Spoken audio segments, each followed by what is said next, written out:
Here we go.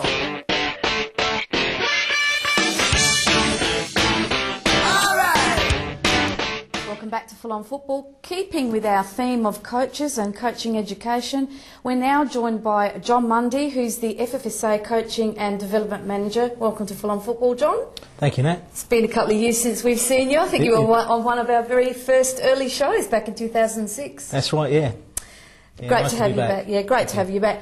Look, I just want to talk about the opportunities that are there for coaches and what the FFSA are providing. Now, in 2007, the FFSA had 42 courses, including a goalkeeping course, that were conducted for over 700 participants. Now, that is fantastic because obviously you're putting as much on offer as you can for coaches to be able to develop themselves.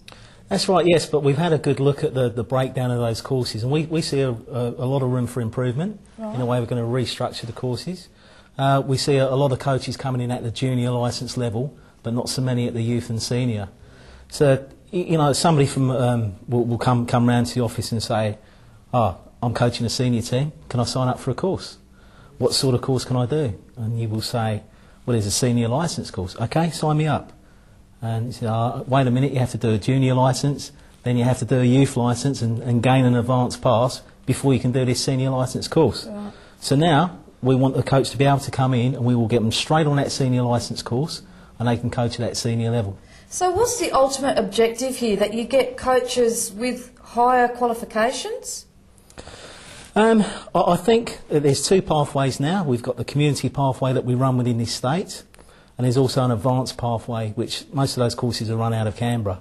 With the community, we feel that we'd like to give the senior coaches for the senior teams all the ammunition they need to coach at a senior level. Some coaches want to be just junior coaches, and we want to give them that right ammunition as well. So we see a distinct difference between senior coaches and junior coaches, and hope we can service them. Now, talking about top-level coaching, we had, going back on, I think it was the 30th of June, I think it was, when we had Kelly Cross here. Now, Kelly Cross, we've got a bit of footage of this, if we can show the footage while we're chatting about this. It was a coaching seminar presented by the FFA National Coach Education Manager, Kelly Cross.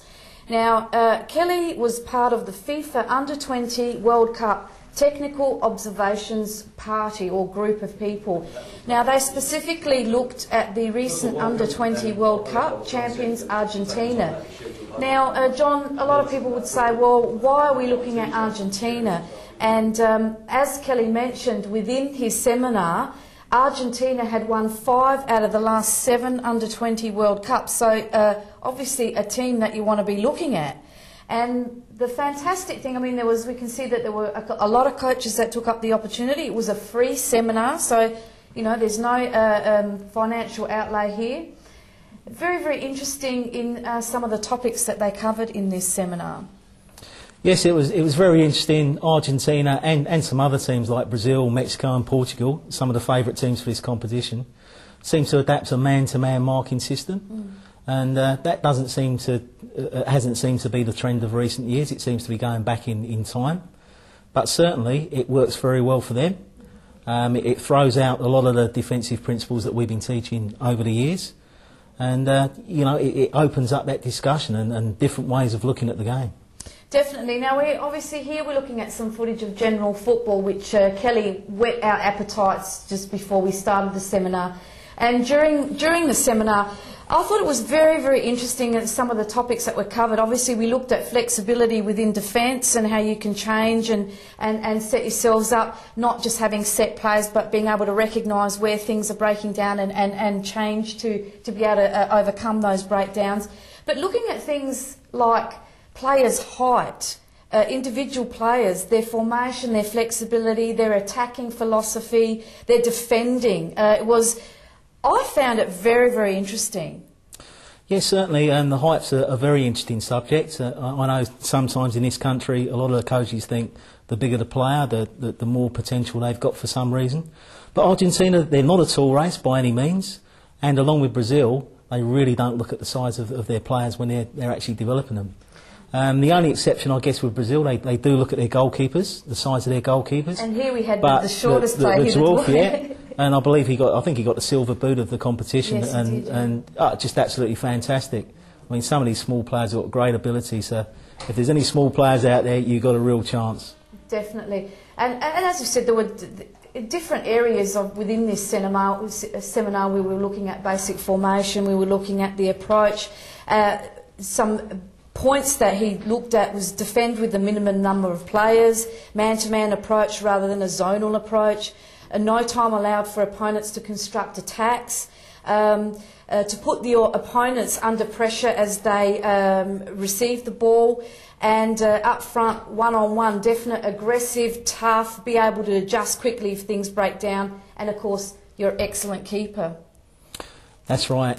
Certainly, by a man-to-man marking system went all over the field, so that would mean that also the forwards would be man-to-man marking on their defenders as they would get the ball out. So if they did win the ball back, they'd certainly be in an attacking situation. I think it's a great opportunity. I mean, looking at this, any coach that came along, it was interesting to see what Kelly and the observations group had observed over there. I think he said they saw something like 60-odd matches or something like that over there. He's a fantastic guy. I thank you very much for having the opportunity of meeting Kelly, because it was a great opportunity. And it's good to see how the FFA and also the FFSA are encouraging coaches to develop themselves. And it doesn't matter what level, as you said, we've got grassroots right up to the top level, and there's a lot of coaching seminars that are available for the top level coaches. That's right. It's quite interesting. We have a little bit of a laugh because Kelly is one of the old English mafia, and that certainly the FFA would daub with. And now, of course, everyone's very happy that the Dutch people have come in and taken over most of that mantle. But it's very interesting, and I keep reminding them this, that it was actually an Englishman that went over to Ajax in Amsterdam and turned them into an attacking fortress before the Second World War. So.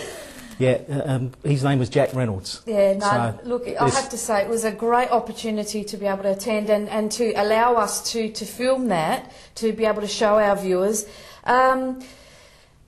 It's great to see that the FFA has reviewed and implemented resources across the broad spectrum of football, and I guess that's coming down to the FFSA as well, where you're trying to do that as well. Yes, it is. You know, we want to fit for everybody. As I say, repeat again, if they want to coach at the junior level, we want to have the maximum resources for the juniors, and also for those coaches that want to come straight in, particularly ex-players at the senior level. We've seen a great turnaround with ex-players getting involved in coaching.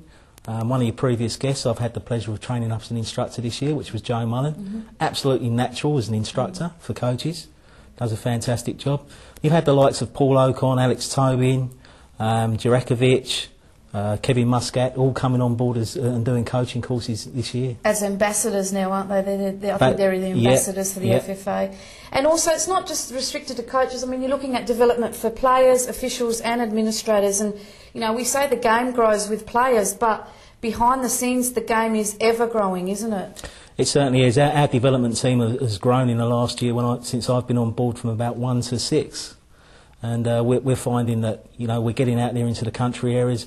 We're just having to deliver a service that we love doing, but the game's expanding so fast. We're flat out trying to keep up with it, but it's great being in that position.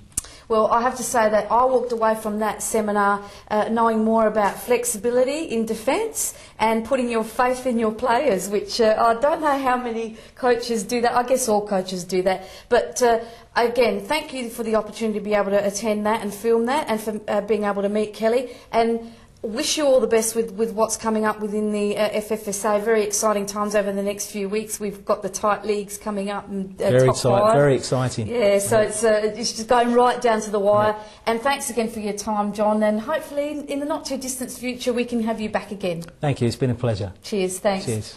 Stick with us. We're going to take a short break, and then we're going to be back with all 3 of the FFSA men's leagues and what happened in round 16.